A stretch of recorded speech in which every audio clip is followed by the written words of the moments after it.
हरे अम्मा सहस्रासि रेखा पुरुषाः सहस्राक्षाः सहस्रपाता स भूमिगुं सर्वादशवृतवात्यतिष्ठादशाङ्गुलाम्बा पुरुषाये वेदागुं सर्वं यद्भूतं यच भाव्यां माहुता मृतद्वशेषान्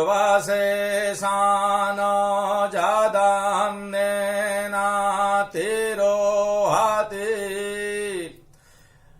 मैं प्रोफेसर धर्मेंद्र तिवारी, जूथालाल संस्कृत महाविद्यालय मझौलिया, पश्चिमी चंपारण। मैं आज वेद विषय पर उसके महत्व के बारे में परिचर्चा करने जा रहा हूं। शतपथ ब्राह्मण में आया है कि धान से परिपूर्ण पृथ्वी के दान करने से जितना फल होता है, वेदों के अध्ययन से भी उतना ही फल मिलता है। उतना ही नहीं अपितु उसे बढ़कर भी अविनाशशाली अक्षय लोक को मनुष्य प्राप्त करता है। अतः वेदों का स्वाध्याय करना अत्यंत आवश्यक तथा उपादेय है। जावन्तं ह वै इमां पृथिवीं वेदेन पूर्णां ददत् लोकं जयति त्रिभिस्तावन्तं जयति भूयांसां चाक्षयं च य विद्वान् अरहर स्वाध्यायमधीते तस्मा स्वाध्यायो अध्येतव्यः। यह शतपथ ब्राह्मण में 11, 5, 6, 1 में इसकी चर्चा आई है। वेदज्ञ की प्रशंसा में मनु की यह उक्ति बड़ी मार्मिक है। वेद शास्त्र के तत्व को जानने वाला व्यक्ति जिस किसी आश्रम में निवास करता है, वह गृहस्थ आश्रम हो या जो भी आश्रम हो, जो चारों आश्रम का वर्णन किया गया है, किसी भी आश्रम में हो, उसमें निवास करते हुए तथा कार्य का संपादन करता है, वह इसी लोक में रहते हुए भी ब्रह्म का साक्षात्कार करता है। वेद शास्त्रार्थ तत्वज्ञो जत्र कुत्राश्रमे वसन इहैव लोके तिष्ठन् स ब्रह्म भूया कल्प्यते। मनुस्मृति में 12:102 में इसकी चर्चा की गई है। जब भारतीय धर्म का जानकारी के लिए वेदों को इतना महत्व प्राप्त है, तब इतना अनुशीलन प्रत्येक भारतीय का आवश्यक कर्तव्य होना ही चाहिए।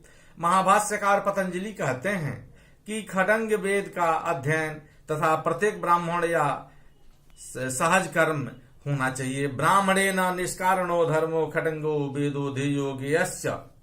मनु ने क्षोभ भरे शब्दों में वेदनाध्यायी विप्र की कटु निंदा की है कि जो द्विजन्मा वेद का बिना अध्ययन किए द्विजन्मा ब्राह्मण को कहा जाता है। एक जन्मना और एक उपनयन के बाद जो तब उसको द्विज की उपाधि मिलती है, उसकी माने ब्राह्मण में तब उसकी पूर्णता गिनती होने लगती है, गणना होने लगती है। तो अध्ययन के जो है द्विजन्मा वेद का बिना अध्ययन किए, यानी ब्राह्मण बिना, और तो लोगों के लिए ये है, लेकिन ब्राह्मण वेद का अध्ययन बिना किए अन्य शास्त्रों के परिभ्रमण करता है। वह जीवित दशा में भी अकेले नहीं बल्कि पूरे वंश के साथ सुदत्त को शीघ्र ही प्राप्त कर लेता है। द्विजत्व तो इसी में है कि वह गुरु के द्वारा उपनीत होकर यानी उपनयन होने के बाद वेद का अध्ययन करे, परंतु इस कार्य के अभाव में वह द्विजत्व से वंचित होकर शूद्र की कोटि में आता है।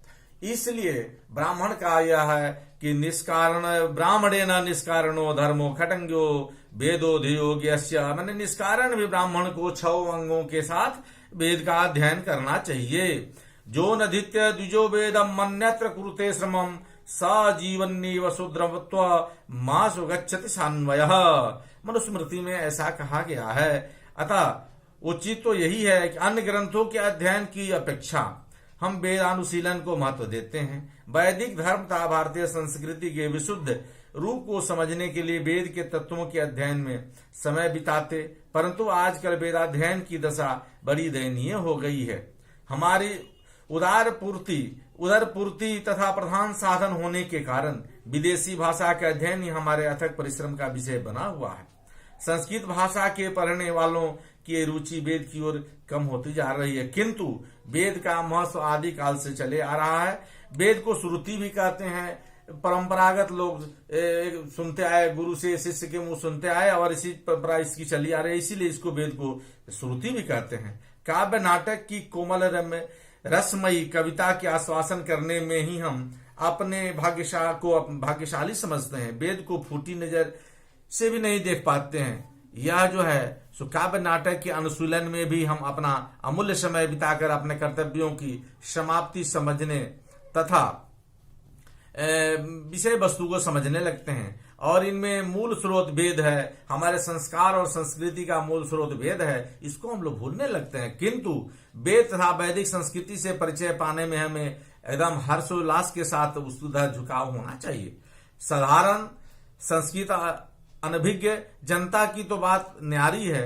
हम उन पंडितों तथा शास्त्रियों से परिचित हैं जो केवल अष्टाध्यायी के कतिपय सुप्रसिद्ध अल्पाक्षर सूत्रों के ऊपर शास्त्रार्थ करने में घंटों बिता देते हैं, परंतु वेद के सीधे सरल ग्रंथों एवं मंत्रों के भी अर्थ करने में अपने आप को असमर्थ पाते हैं।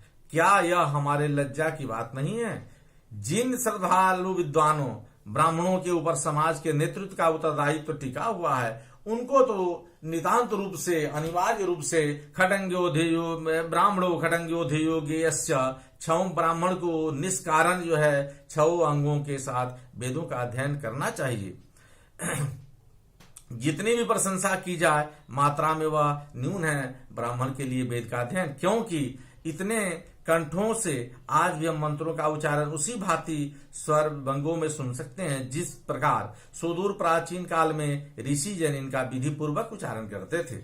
इस प्रकार इन ग्रंथों के रक्षक के रूप में वैदिक विद्वान समाज के आदर तथा श्रद्धा के भाजन है, परंतु इनमें एक त्रुटि गुलाब के कांटों की तरह बेतरह खटक रही है। वे अक्षरज्ञ होने पर भी अर्थज्ञ नहीं होते, यानी वेदों के मंत्रों के साथ साथ उसके जो अर्थ है उसका भी ज्ञान हो जाए, क्योंकि स्वर तो वर्ण तो वा मिथ्या प्रयुक्तो न तमर्थमाह स बाग वज्रो जजमानम हिनस्ति जतेन्द्र शत्रु स्वर तो पराधात। वेद के मंत्रों के साथ साथ उसके स्वर को वर्ण को स्वर तो वर्ण तो वा मिथ्या प्रयुक्तो मैंने मिथ्या कहीं प्रयुक्त नहीं, मिथ्या प्रयुक्तो न तमर्थमाह, और उसके अर्थ को जान करके वेद का पाठ करना चाहिए।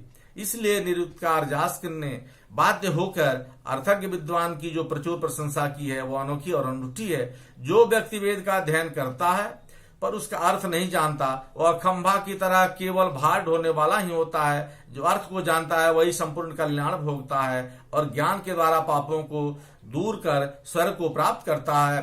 अस्थाड़ुरयम भारहार किलाद्भुत आदित्य वेदम न विजानिया जो अर्थज्ञ इत सकलम भद्र मसनुते नाक मेति ज्ञान विधूत पापमा।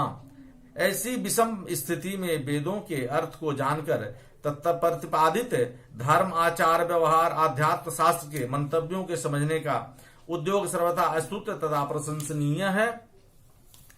वेदों का अर्थ ज्ञान का उपयोग सबसे ज्यादा है। जब हम वेद के अर्थ को जानेंगे तब उसका हम समुचित उच्चारण कर पाएंगे, उसका विच्छेद कर पाएंगे, या उसके भाव को, उसके स्वर को, वर्ण को, सारे चीजों को अच्छी तरह से जान पाएंगे। इसलिए वेद के साथ साथ वेद का जो वैदिक व्याकरण है उसका भी अध्ययन जरूरी है, और उसमें स्वर तो वर्ण तो वा मिथ्या प्रयुक्तो न तमर्थमाह सबाग वज्रो जजमानम हिनस्ति जतेन्द्र शत्रु स्वर तो पराधात। इसका देशो ध्यान रखना सबसे अत्यावश्यक है।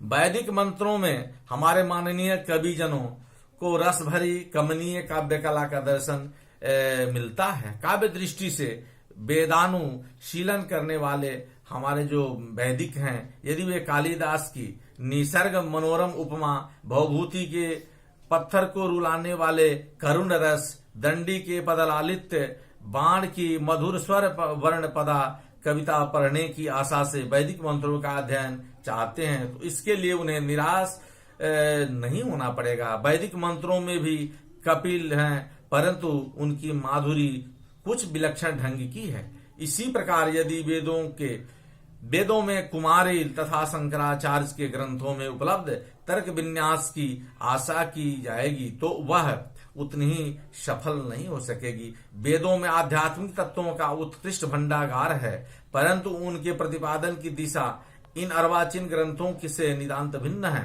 उपनिषदों में आध्यात्म शास्त्र के रहस्य तर्क को कर्कश प्रणाली के द्वारा उद्भावित नहीं किए गए, प्रत्युत उनमें खरी स्वानुभूति की कसौटी पर कसकर तत्वों का हृदय स्पर्शी विवेचन किया गया है। वेदों का धार्मिक और आध्यात्मिक दोनों महत्व है। आधुनिक भारत में जितने भी विभिन्न मतांतर प्रचलित हैं उनमें मूल स्रोत वेद हैं। वेद जो है हमारे संस्कृति और संस्कार और हमारी परंपराओं का मूल स्रोत है।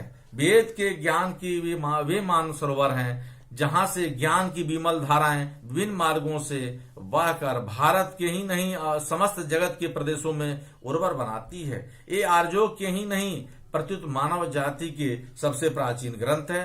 यदि हम मनोरंजन की क्रीड़ाएं, साधिकाएं या किसी प्रकार का विवाह संबंध, देह संबंध का प्रतीक न होकर आध्यात्मिक संजोग का प्रतिनिधि माना जाता है, किन किन देवताओं की उपासना किया करते हैं, किस प्रकार के काल प्रातः काल प्राची के मुखमंडल को उजागर करने वाली पुरानी ज्योति उषा की सुनहली छटा छिटकने पर अग्नि में आहुति प्रदान किया करते हैं, किस आवश्यकता अनुसार वे इंद्र, वरुण, पुखा, मित्र, सविता तथा पर्जन्य की स्तुति अपने ऐहिक कल्याण तथा आमुष्मिक मंगल की साधना के लिए किया करते हैं। इन प्रश्नों के उत्तर में हमारे पास एक ही साधन है कि वेदों का गाढ़ अनुशीलन किया जाए, श्रुतियों का गहरा अध्ययन किया जाए। श्रुतियों की सहायता से ही भारतीय दर्शनों के विविध विकास को हम भली भांति समझ सकते हैं। उपनिषदों में समग्र आस्तिक तथा नास्तिक दर्शन के तत्वों की बीज रूपेण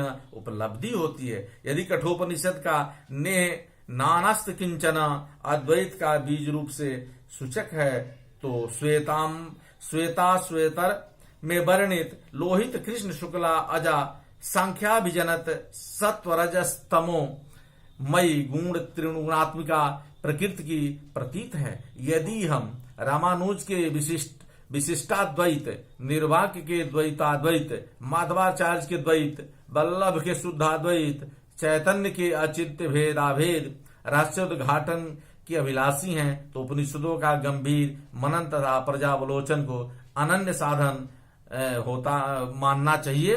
भारतीयों के लिए वेद की उपयोगिता तो अत्यावश्यक है। वेद से भारतीयों का जीवन ओतप्रोत है।